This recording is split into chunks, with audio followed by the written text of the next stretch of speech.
Angel Heart Radio programs should not be used to replace your legal or medical advice, nor your own sound judgment. In truth, nothing can dim your magnificence. You are a divine spark, a universal light. You are here on purpose. You are part of a divine plan. And it's our joy to support you. We're here to celebrate you. Welcome to Angel Heart Radio. Powered by love, Angel Heart Radio is brought to you by AngelLight777.com. Great news, everyone. Angel Heart Radio is now live streaming on our Facebook page, and we have a fully searchable, brilliant podcast platform for you at angelheartlisten.com. Living Astrology with Annette McCoy and co-host astrologer Janet-Hickox on Angel Heart Radio starts now. Thank you, wherever you are, for joining us here on Angel Heart Radio. As it says on screen, I'm Annette McCoy, and with me is Janet Hickox. And Janet is always with me on the fourth week of the month. Fourth Wednesday or Thursday, I guess it is your time. That's right. Yeah. Well, today we're talking about basics in astrology. Right. I had this thought the other day. Yeah, and I thought, wow, how long has it been since I've gone through sort of the basics of human design in particular, or astrology, that type of thing. And I thought it would be a good time, as, we always are getting new listeners. I get new listeners in the morning even when I do my daily show. And I started doing that today with them, sort of like, okay, let's go back to the basics in human design or in astrology. So because people, you're right, we might have listeners here, watchers here on Angel Heart Radio who are tuning in for the first time or the first time with you. And Monday to Friday, US time, which is Tuesday to Saturday for us here in Australia, New Zealand, etc., you present a show, don't you? I do, indeed. It's called Living Astrology with Janet Hickox. And it is at 8 a.m. Pacific time on Monday through Friday, my time. So Tuesday through Friday, Saturday, your time. The beauty of it is, though, of course, as with this show that we do on Angel Heart Radio, it's once we've gone live, it's there for everybody to That's right. listen in. That's right. Anytime. Yes. And so you can literally find it anywhere. You can just Google Living Astrology with Janet Hickox, and I bet you'll find it. I'm actually going to share a screen right now. So what I'm doing right now is broadcasting my screen with a human design chart on it. And human design is a type of astrology. So people, may not be as familiar with this. So you notice that, there are planets and symbols that resemble things that you might see in a regular astrology chart. And that means that, there is indeed astrology-based. This is astrology based, but human design is a sort of coming together of four divine, or could we call them, divine systems of divination, or divination systems with two cutting edge sciences, and they're blended together in a way that is so coherent. I just, every time I get to explain it, I just feel so excited by that. So the elements here that we see are, of course, astrological, right? With the sun, the moon, the planets all sitting here. And it's based on your birth date, your birth time, and your birthplace, just like a regular astrology chart would be. But when we get to the point where we're generating the chart, we don't get the circular chart like you would see in an astrology chart. Instead, we get this beautiful body graph. And to complete what I was saying here, we have this based on astrology, the Chinese I Ching, the Hindu chakra system, right? You can see sort of the elements here of these geometric centers. And as well, if I were to flip this upside down, it would look a lot like the Jewish tree of life or the Jewish Kabbalah. And so we have these four wisdom traditions all encoded in here. And then we have two sciences, cutting edge sciences, that we can also interpret through this. One being quantum physics, where what we see here is how we are designed to be in relationship with one another, and what our own personality is versus what someone else's personality is. And it kind of teaches you how to make decisions that are correct for you, instead of you making decisions that are maybe culturally acceptable or conditioned for you by your family and the people that you've grown up with. And the last thing, that this is the part where this coherence comes in that I so love, is that there's an element here of the human genome system, where in the human genome we have 64 codons in your strand of DNA, in all of your strands of DNA. And there are 64 gates here in your human design template, which relate to the traits that are expressed through your DNA. And in the ancient I Ching, the I Ching had 64 hexagrams, or 64 ways of looking at human life. So, in these ancient systems, there was no way they knew how many codons there were in our DNA. They just wouldn't have had a way to do that, unless they were star people and they were the ones that planted humans here, and that's a possibility, I suppose. But the idea that there would be a divination system based on 64, and then a human design astrology system also based on 64, and our human DNA with those 64 codons, it's just extraordinary. And so we have this this is very complex. I get it when you first look at it. It's like, oh God, what am I going to get from this, right? But for the most part, it really is. There we go. I can do this. But then we still see his birth information. So we'll go back. Anyway, it is an extraordinary system, but it takes a little bit of a different context for you to understand yourself through it. So rather than a 12-signed zodiac, in human design, we have 5 types, 5 energy types, we call them. And that type is based on your birth date, birth time, birthplace. And it tells you what kind you are. This particular person's type is a manifesting generator. And a manifesting generator, for example, is one of the types that has a lot of vitality and life force energy that comes with them. They have a defined sacral center. This red square down here at the bottom is the sacral. And they have one of the 4 motors, which don't get too caught up in that, but the motors are the sacral, the will center, the emotional center, and the root center. If one of those centers gets their energy right up to the throat center, then they are a manifesting generator. And this person, as you can see, has the emotional, this is the solar plexus that goes straight to the throat. And therefore, this person, actually, it has to go a little bit differently. How does this work? Let's break this down, because this is a motor, so it's going straight to the throat. I was thinking it had to be the sacral, but it does not. So the emotional center makes it to the throat, i.e. this is a manifesting generator.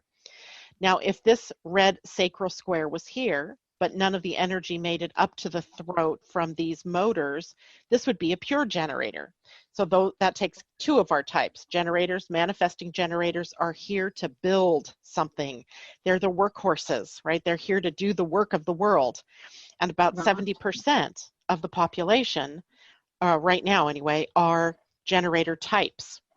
Now, the third type that is here on the planet right now are called projectors. And they make up about 22 to 23% perhaps of the population. And a projector has no energy here in this center. It is a white center. And that means that they do not have access to sustainable life force energy. And so they have to live their lives completely different than the generators do. And here they are, only 22% or so of the population, living in a world where 70% of the people are generating work and have the stamina and the vitality and the life force to be able to do that work consistently every day. And if a projector tries to do that, they are going to burn themselves out. So they have to live their life as leaders or guides or orchestrators, right? They're here to lead, guide, manage the generators and the manifesting generators. But unfortunately, because most people do not understand that this is a completely different energy type, they get termed lazy, or they get, they try to keep up with all of the generators, and they eventually blow out their energy. They end up in bed sick for months at a time, or they end up with autoimmune diseases and so forth. So we have this setup here where it is so important to know yourself, right? To know Wow. your truth. And then Janet, that fascinates me. it Wow, is. wow. And I'd like to welcome Gabby to our show. Thank you so much for saying that you're there, Gabby. That's exciting. Hi, Gabby. So Sorry, the other, I interrupted you. No, go right ahead. I love that people are there to chat. Hopefully we get more. I love that. Mm-hmm. So there are two other types that are less percentages of the population than the generators, manifesting generators, and the projectors. The next one would be the manifester. And the manifester is a type that has no access to sustainable life force energy. So they are also in this center. It is white. And yet they have a motor other than the sacral going up to the throat center. So they have a lot of energy, but their energy is not sustainable. So they're the creators, or what we would say the initiators of action in the world. And they make up, I think I said, I'm not sure if I said it, 8% of the population. So a smaller percentage. But they're here to start things, and they don't necessarily need to finish things. So again, you could think about the workhorses, the 70% of the population that, believe that you go to work and you stay at your work and you do your work and then you're done and then you go home. Well, or you stay, you stay the course, you have an endurance, you have perseverance. Well, if manifestors go out in the world and try to do that, they too will blow out their energy or end up in a burnout situation. Manifestors are just here to initiate, but you can imagine how people around them might think they're flaky, or might think that they don't, stick to the things that they say they're going to do, because they are often kind of starting something and not finishing it. But that's who they're here to be, right? That's who they're here to be. It's genuine for them to do that. It is disingenuous for them to start something and finish it. Now, that doesn't mean that they will never finish something that they start. I know plenty of manifestors who have given birth to children, and they raise those children all the way to, the time that they leave home. If it's important to a manifestor, they will stick with it. If it's not so important, then they just do the starting end. They pass it off to a generator or a manifesting generator to take care of the finish up. And now, Janet, can we just have a little interruption there as well? After that, because Sarah has joined us and she's making a comment saying, Splenic Projector, I have had such a bad time with my health. Too many invitations, too much pressure, but I will move through it one step at a time. I'd like to hear that part. So I wonder if, what was her name again? Sarah. And she says she's a splenic projector. Would she be willing to share her birth details with us so that we can pull up her chart and take a look at that? Well, we've asked her, Sarah, if you would be happy to share. We need your time, place, and year. Yeah, exactly. So while we're waiting for her, what she's basically saying as a splenic projector is that she has no sacral defined here. So she's open here, and she has a defined spleen. This is the spleen center, which is the center for time, intuition, health, also survival energy. And it must be connected up to maybe the root center, because otherwise it wouldn't be defined in her chart. Maybe it's connected up to the throat. It's got to be connected somewhere. And it would be good to know. So a splenic projector is someone who is here to wait for the invitation to start something, to get into something, an invitation into the big things in life, let's say relationships or a job or relocating or large purchases, say a home or a car in this day and age is expensive too. So she's meant to wait for the invitations. And what I think I hear her saying through the chat is that she's getting a lot of invitations now. How do I tell? which one to get into, right?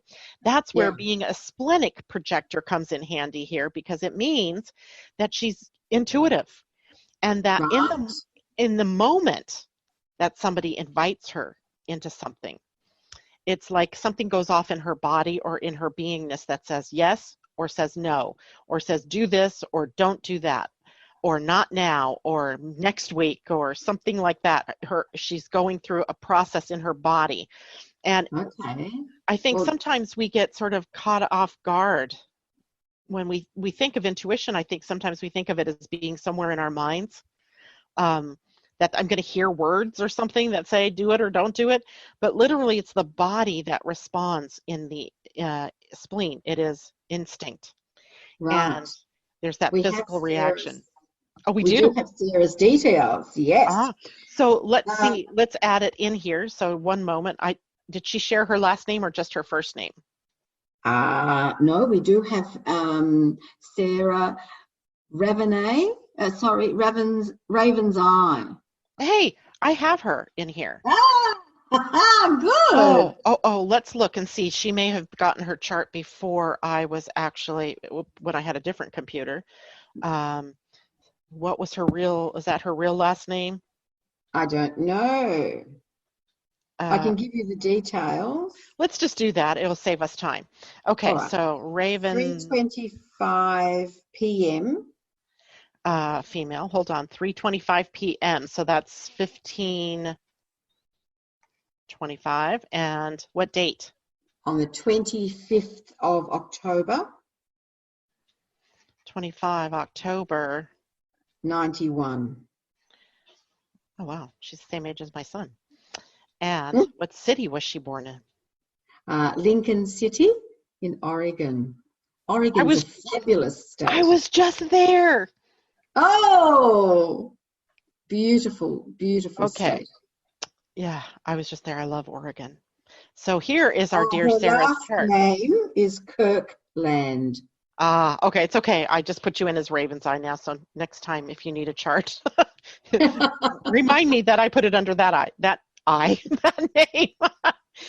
So indeed here, so in stark contrast to the other chart that we were just looking at, look at this, right? Look at how much energy was defined in this person's chart versus Sarah's chart. Right. Same human design template, but completely different energy. This person has a lot of energy that he's broadcasting. Sarah, on the other hand, has a lot of energy. These white centers, the energy here is where they take this energy in from around them. So from the people who are broadcasting or from transiting planets, and they take that in and they tend to amplify that energy and rebroadcast it. Thus, the problem can begin because they're broadcasting energy that isn't naturally their own. So imagine this. Remember I said that there was a quantum physics element to human design. Well, the quantum physics part comes in like this. Let's say this is a married couple, and this person is broadcasting all of this energy, and they have two centers in common, but every other center that he's broadcasting, which is the sacral, the identity, the throat, and the ajna, she's taking in, and she's amplifying it. And now she becomes more busy, more active, more generator-like than even he is. Because until she knows that this is what's happening, she can consciously now go, oh, wait a minute, that isn't my energy, that's his energy. I'm trying to be a doer when I'm actually a leader, and he's the doer. So that is how we can really use human design to our best aspects, because we can see very visibly right here how different these two people are. It doesn't mean they can't be in relationship, but it does mean that there's some tricks and trickiness in a relationship that would be built like this. But a human design reading can help you do that. But at first, most importantly, you need to know who you are. So Sarah, you need to know how open you are and how susceptible you are to taking in the energy from anyone around you, not just this person here, but anybody. So you put yourself into a situation where you're in a store or at a party or a family gathering, and all of those centers are taking in that energy. And so it's hard for you to tease out what is you and what isn't you. Now you know. anything of these kinds of energies where you're feeling like you have to compete, where you're feeling like you have some set identity, where you have some certainty in the way that you're thinking, that tells you that you are taking in somebody else's energy. Yet down here is this very beautiful connection that you have from the root center to the spleen center, and that is someone who is very, very intuitive, right? Somebody who can really tap in to what is going on, what the answers are to the questions that are coming up, i.e. an invitation. Someone invites you in, almost in the moment that that invitation is given to you, and there's an answer that is provided by your body as to whether or not this is correct for you. And the more you learn to trust that, the more that you find yourself engaging in the right opportunities. And then perhaps if you're thinking that there are way too many invitations, what is it that you're thinking of as an invitation? Because maybe what you think is an invitation really isn't, right? You could be trying to respond to something, which is what generators would do, instead of actually waiting for someone to say, hey, Sarah, we have this project that we're working on. We would love it. Siri thinks I'm talking to him. Sarah, we have this project that we would really love you to work on with us. Are you game? That's a literal invitation. But somebody just talking about it and you happen to be standing there with them, and that's definitely not an invitation. Well, Sarah has said exactly. Sometimes I go to work and I feel calm, and then anxiety or calm, and then anxiety or happiness hit me, and I go, what? Where did that come from? Yeah, that's right. Yeah. Now, Sarah's wrapped in what she has been told, and Gabby is wondering if she gives you her details, can she too? She can indeed. Did she already put her details there, or? She hasn't, but she will, I'm sure. Let's do it. This is so good, and how wonderful that you're able to speak specifically, Janet, today while you're explaining. Now, while we're waiting for Gabby to give us her birth dates, there's one more type that we haven't talked about, and that is the reflector. And literally, it is the rarest type in all of human design, and it is a type of less than 1% of the population. And, and they're just rare. And I'm going to move this out of the way for a minute. A reflector would have all of these centers white. There would be nothing defined. When I say defined, it's in color. When it's white, it's undefined or open. So somebody who was a reflector would have all of that white. In order for them to make a proper decision, they have to wait 28 days, the full cycle of the moon. They are lunar beings. And after that point, then they can make a good decision. Up until that point, they cannot. So very rare type. I can't believe it. In 1 week, I had 2 reflectors. That's unheard of, right? Wow. Before that, maybe I had 2 in the whole, number of years, 7 years I've been doing human design. And in 1 week, I had 2. So it makes me go, are they showing up in higher numbers in the population? So. Wow. Okay. So Gabby is asking, she has her details here.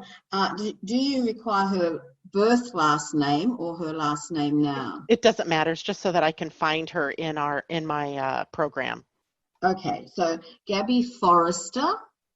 FORRESTER. There we go. Gabby, is it GABBY? Yes. Okay. And birth date? 13th of September, 68. And what time? 5 p.m. So that's 1700. And what city? Geraldton in Western Australia. Okay, can you spell Geraldton for me? Yes, GERALDTON.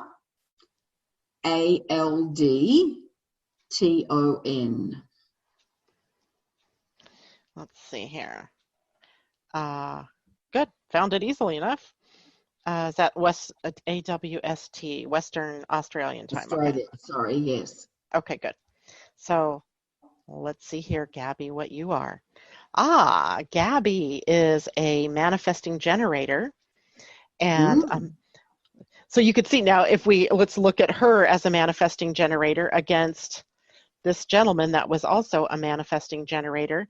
And you see, even though they're a similar type, their charts are completely different.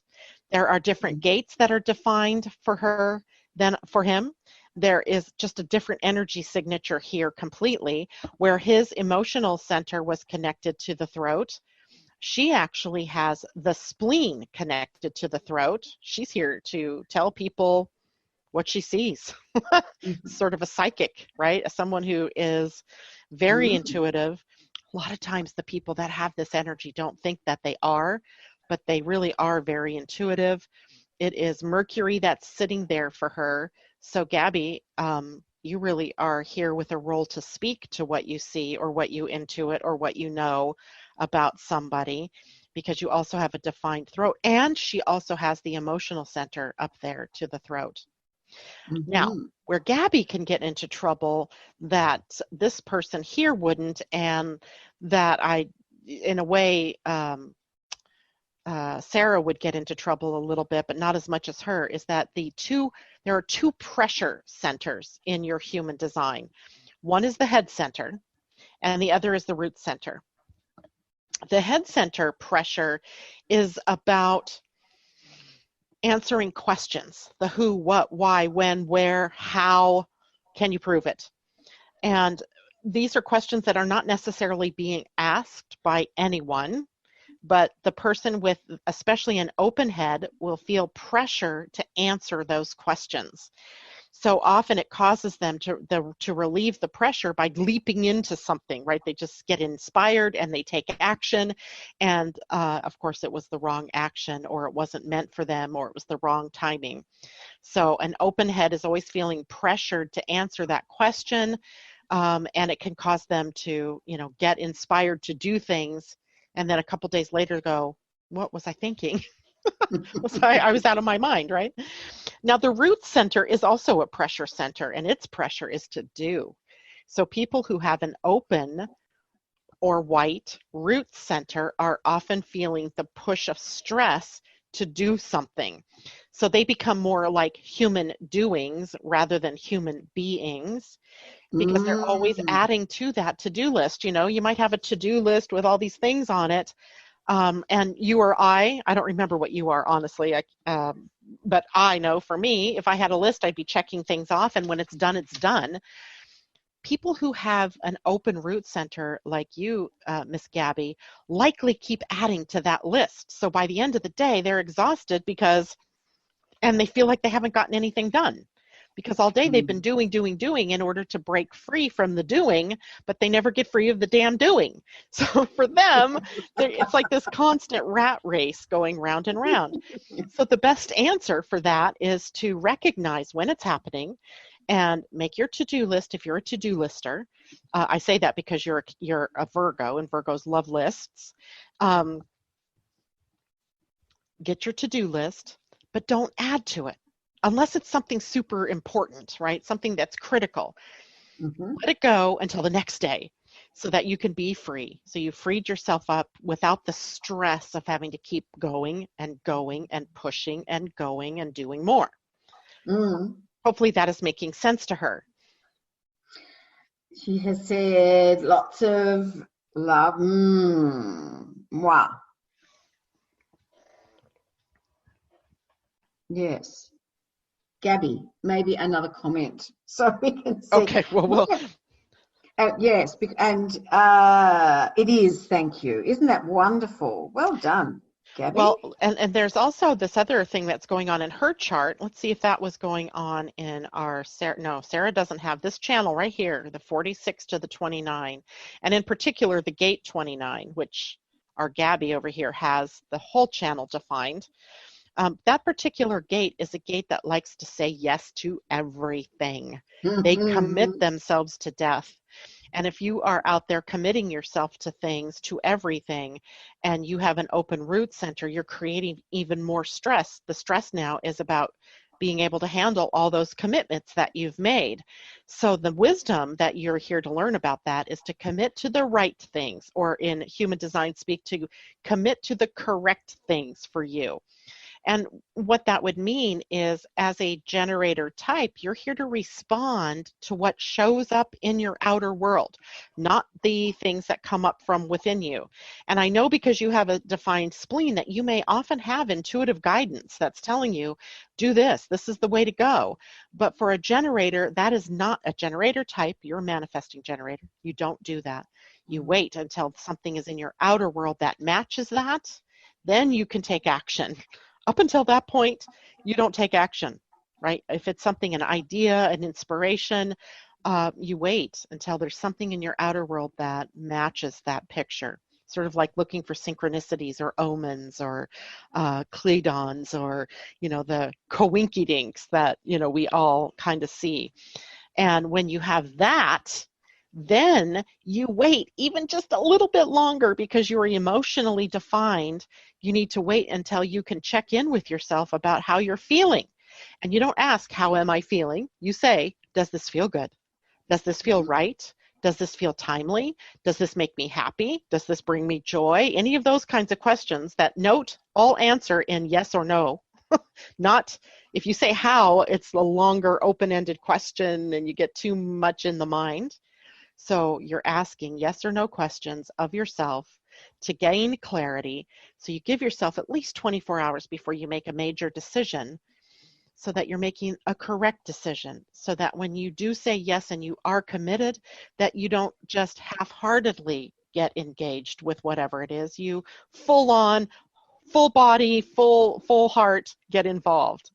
So hopefully that helps you to determine how to make a decision. Gabby is delighted. She said that you're so right. So how fantastic. Yeah. And Anaya's saying, this is perfect for me, Janet. So very, very good. I love it. Yeah, and we have Ursula, who has a question. Hi, Janet. This is Ursula. Hi, Ursula. O'Farrell, yes. Would you please look at my chart and let me know more about my two motors? Am a projector with emotional authority. All righty. September. Yeah, I think I have her in here. O'Farrell Ursula. Indeed, I do. So Ursula is also a projector. She is what we would call an emotional projector. I want to hide her birth information. I can't do that this way. Well, sorry, Ursula. So you actually have two motors. So she's asking about these two pieces right here. This is called the will center, sometimes also called the heart center, sometimes called the ego center. Essentially, here's a little backstory to this one. These two centers, the identity center and the heart center, were at one point united. And somewhere in our evolution, they split apart, likely at about a point in time, maybe just pre-industrial revolution, where we were really learning to have our own identity as an individual, as opposed to a member of a family or a church or a native nationality kind of thing. It split apart. So we became a two heart-centered type of being. One part of our identity, the seat of the soul, right? The part where our soul resides. And this one being the heart center of how we show up as an ego in the world. And so there's only one channel, and I'm sorry that keeps popping up there. There's only one channel, the 2551, that brings those two centers back together, that unites them. So the will center, or the ego center, or the heart center, is a center that is meant to manage and allocate resources, let's say. So time, money, people, energy, and it can get into the worst way of, it is endurance, it's perseverance, energy, and literally only 1/8 of the population has it defined like Ursula does. And that means 7/8 of the population is out there believing they have willpower, endurance, and perseverance, and yet they really don't. So they end up in this competitive mode with the people who do have this kind of endurance. And one of the shadow energies on the planet is competition and greed and what have you. So it's literally a lesson for all of humanity, that we see in these two centers, in trying to bring them back together into unity, togetherness. And it's interesting because the gate at one end, on the red end here, is the gate of shock, and on the other end is the gate of universal love. So often it is the most shocking things in our lives that bring us back to wholeness, right? That bring us back to that center, that reorient us in our soul. Sometimes it's a major illness. Sometimes it's the death of a loved one close to us.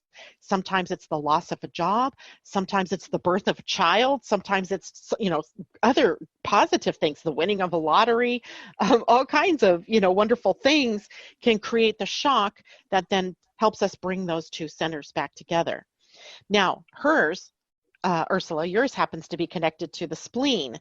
So through the channel that we think of as the channel, or I think of this as the channel of integrity. It's very much, let's see, how can I portray this? If you think of a sales situation, right? I'm a salesman, let's make you the salesperson, and I'm the client, I'm the customer. You have real skill at selling yourself. When a salesperson gets a bad rap, it's because they are not in their integrity and they're trying to sell you something you don't need or something you don't want. So this particular channel helps you stay aligned with integrity. If you were in business for yourself or you were selling products, you would be likely someone that could be trustworthy. But there's also the potential in this gate to be someone who's not trustworthy, who has to work on the energy of integrity. So it could be a theme in your life. It could be something you've worked on already. Now, the other thing that comes to mind, I'm going on and on, so please tell me if someone else needs my attention too, but this particular... Can I just say, Janet, Becky says that she's sent a request. I cannot see it. So, Becky, could you send your request again, please? And we can take a look at hers too.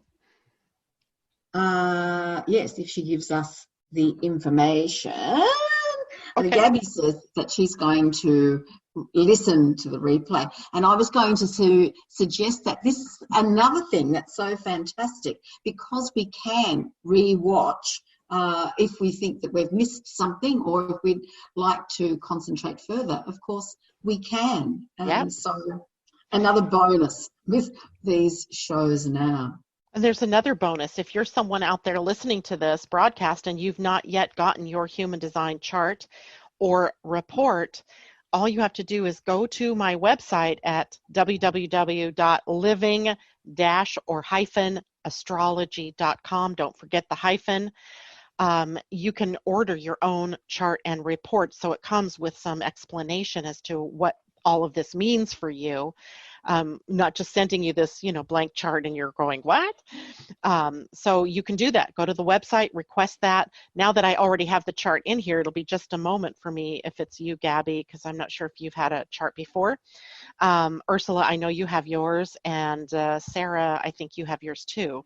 But anybody else listening later, go to the website and get that. It's amazing information. And then if you're so inclined, you can go on to have a reading where I can personally walk you through your human design. Fabulous. Well, Stephanie's great. She's saying, hi, hey, Janet, I'm so glad I found you here live.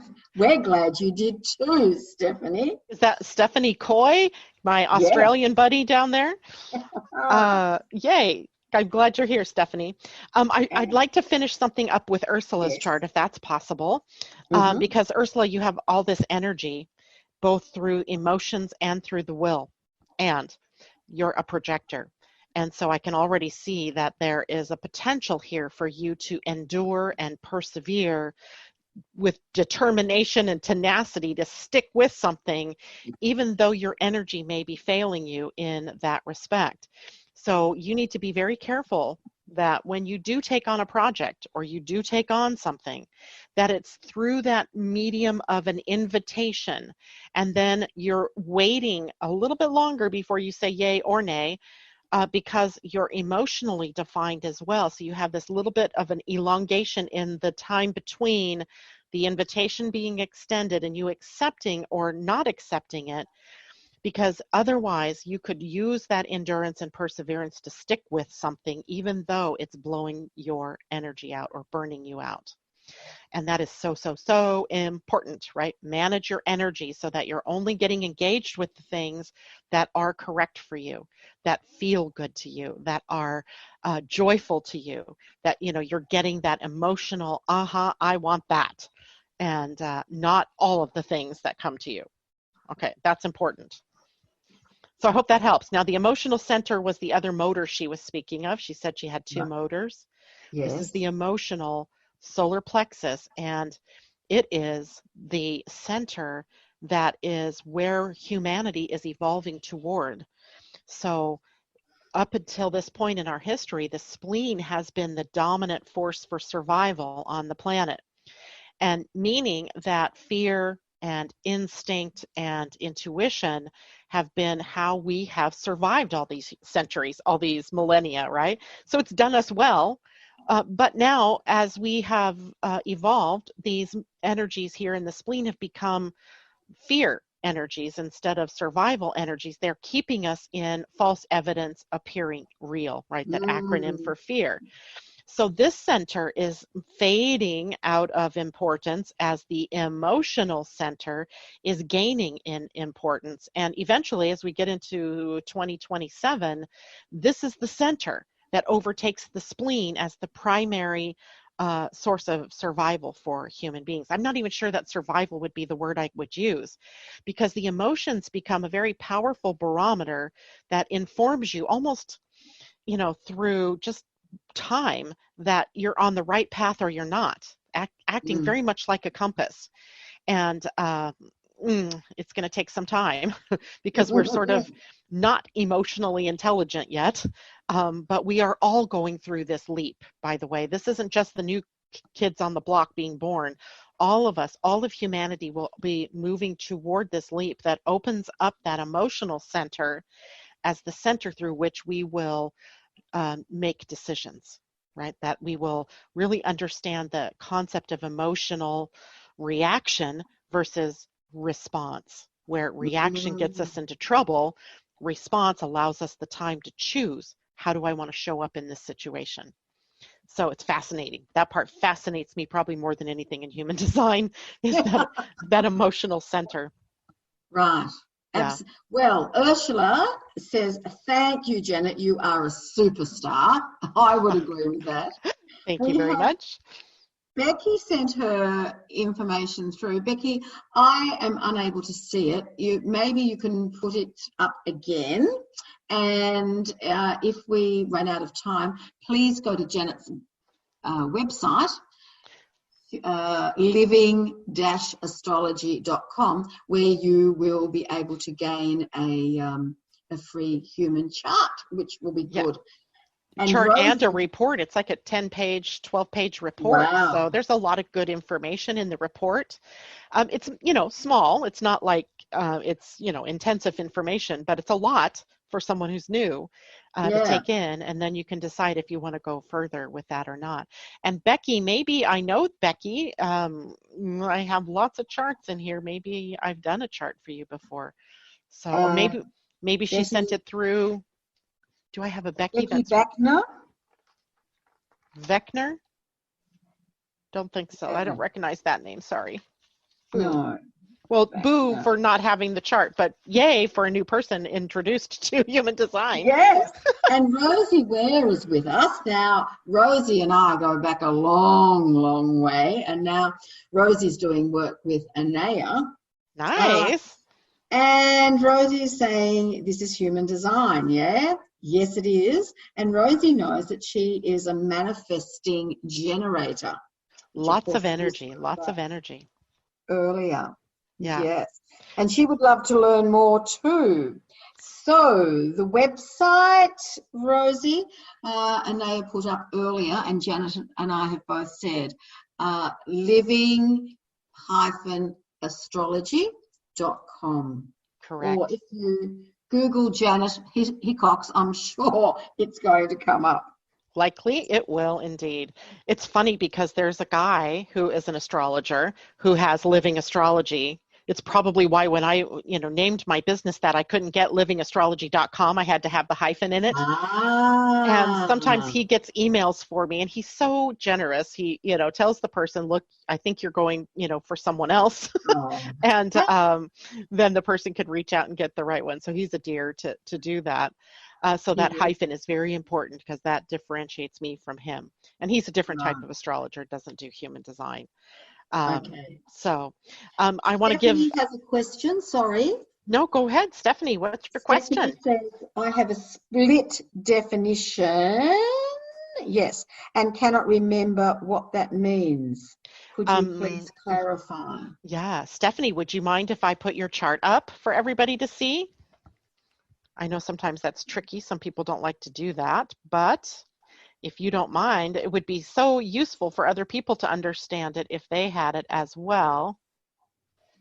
And is she answering yet? No, not just yet. Were you going to, because I know you're in the midst of, you were going to say something else. Well, what I was going to do is, well, let's just wait. Let me hide this for a second while she decides if that's okay for her. I was going to tell our manifesting generators who are out there, and I think we had a couple of them here today, a little tidbit of advice. Manifesting generators, differentiated from generators, are designed to multitask. They're if you know the fable of the tortoise and the hare, they're the hare, right? They're jumping out from the gate, then they leap over here, then they may take a rest, and then they may go backwards or they may go forward. They're jugglers. And they have formidable energy that can allow them to do that. It can present them with two kinds of problems. One, they get themselves involved in all kinds of things, and now the juggling becomes very complex, and they almost burn out because of that. Or all of the balls fall, and they, then they have a mess. Or on the other hand, sometimes they just get caught up in not being able to make a decision about what types of things they need to get involved with. If that happens, then the energy just sits in their body and pings around all over the place, not really going out anywhere, not having an outlet. And if that's the case, manifesting generators can get very ill just from that energy not having an expression. So it's always better for a manifesting generator, especially, to have outlets, multiple outlets for their energy. It might mean making money from a job like that they go to every day. Maybe they are on the side, they have a side business. Maybe they have some, investments that make money for them. Other things, in other words, that they can be focused on because they do have so much energy going on. Now, Stephanie has got back to us, and no problems, share away. So, all right. So where did I put you, Stephanie? Let's just open this back up again. I hid you, and now I don't know where I put you. I think it's so fortunate that we're you're sharing screens today. I love being able to do that. It's like being a real teacher. It's like being a real teacher. I'm a real teacher because I have a whiteboard that has information on it and a pointer. This is my pretend laser pointer. So Stephanie is also a manifesting generator, a lot of energy, a lot of power, a lot of things to do, a lot of possibility of expressing that energy. Now, what Stephanie was asking was about definition. And what we mean by definition is, you see where these centers are colored in, right? You see she's got 5 of them in color. Split definition means that not all 5 of those centers that are defined are working together, that they are split somewhere. And let's see, the split is coming, the throat is connected to the sacral, which is connected to the identity center, but the identity center, the yellow diamond, is not connected to the ego center or the heart center, but yet the heart center is connected to the emotional center. So there's this split here, a divide, if you will. And someone who has split definition can sometimes feel like they can't bring everything together, like they need something to help them. We call it bridging, so that they can get more done, or they can have more realization in what it is that they want to get done. For her, the bridge would be likely right here through the gate 51, the gate of shock. When the people who have splits go out into public, unbeknownst to them, other people are filling in the gap. And so they may feel like when they're around more people that they can get more done, or that opportunities open up for them that don't when they're just home alone. And or, isolated if they're always with the same people. Right? If you're always with the same people, it can get very frustrating. You may feel like you've been painted into a corner. So consequently, this type of person needs to get out into the world and be, you don't even have to go like consciously and talk to people. Really just being out there and around other people's energies can help to fill that split for you and help you to gain clarity about what to do, or about what the opportunity is that you want to take up. So get out. Now, for you, Stephanie, it's complicated a bit because a part of you have this conundrum, great word, conundrum, right? Yes. There's one part of her energy that is very active and wants to get out there and be, and another part of her that is a hermit that wants to withdraw and stay away and hide, or, be in sanctuary. And when she's in that sanctuary or in that safe spot or in that quiet space, people are calling her out. They want her to come back out. And then when she does go out, she's wishing that she was back in her sanctuary. Then when she's in her sanctuary, the phone is ringing and all these things are happening to call her out. So it's a possibility that at times, if you're tempted to stay away, like you hide yourself too long, that this can be a source of frustration. So instead, going out, and then at other times going out and networking could also be a source of frustration. It's just a conundrum. It just means that you have to find a solution that works for you, where you spend enough time alone and you spend enough time out in public. Boundaries. Personal Definitely. boundaries. Definitely. But that's what the split definition is all about.